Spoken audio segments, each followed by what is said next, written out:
I'm gonna put this out here right now. This is real talk. So if you can't take that, click that back button. If not, you're welcome to leave your opinion in the comments below. This is not some juvenile act of rebellion to garner attention. This is a carefully thought out strategic move from my personal and professional life to show the powers that be that I still have a voice and it's worth protecting. So what am I doing exactly? I'm deleting Facebook from my life.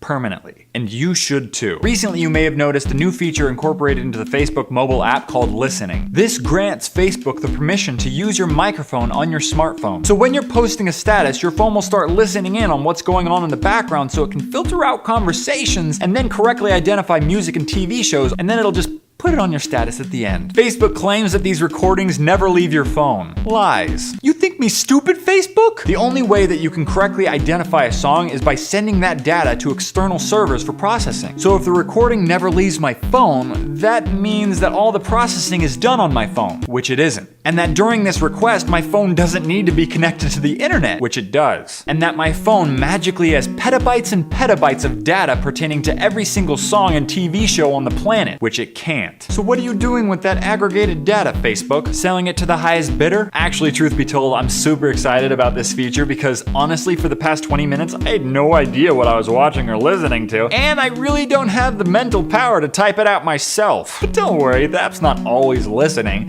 just when you're posting a status, unless there's a bug in the code. And in 6 months' time, after someone uncovers that bug, Facebook's response is, whoops, how'd that get there? But don't worry, this feature is optional. That is until it's not. And Facebook decides to quietly update their TOS. Matthias, didn't realize how paranoid you are. I like it. Now, I'd probably be paranoid though if Facebook started to read my texts and emails. Wait, they do that already? Or if, per se, I couldn't even delete the app from my phone. There are some phones you can't delete Facebook from at all. Or if the NSA masqueraded as a Facebook server and used it to plant malware and spyware on unsuspecting users to spy on them. Wait, they do that? Of course they do. Okay, so let's say I am a little paranoid. Let's say I'm wildly speculating with rampant and inane accusations that hold no merit. Which I'm not, links with proof in the description below. Surely Facebook's not that evil. I mean, there's gotta be a good reason why we're forfeiting our right to privacy, right? Nope, they wanna better serve you ads in more places more accurately so that you'll spend more money that you don't have buying more things that you don't need.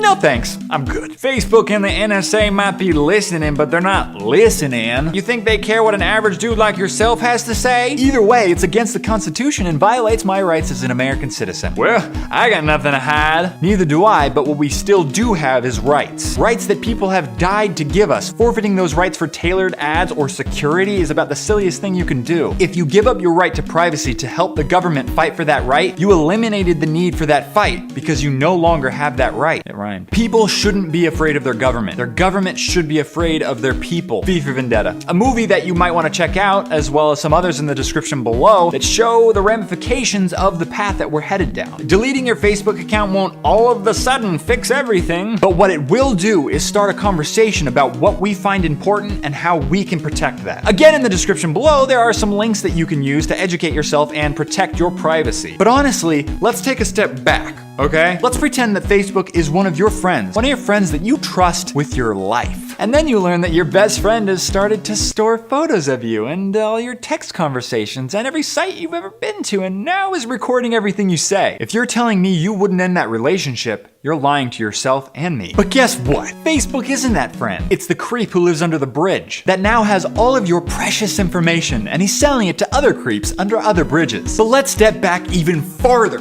Why are you on Facebook to begin with? Odds are the people that you actually like on Facebook are the ones that you talk to on a regular basis outside of Facebook. So what are you holding on to? Delete Facebook. Facebook is old news. It's a has-been. That's why your mom's on it now. And also your grandma. There are much better alternatives. I'll even link them all in the description below. So this Saturday at 12 p.m. Pacific Standard Time, I am going to delete my Facebook and page, of which I've acquired over 10,000 followers on. And I hope that you can do this with me. But if you can't because some existing relationship or job prevents you from deleting your Facebook, you can at least share it and help get the word around. Let's take a stand against big data for the sake of big data. Let's take a stand against slimy terms of service agreements and fine print. Let's take a stand against the violation of our rights. So Facebook, I'm going to say the same thing to you as I said to MySpace. Goodbye.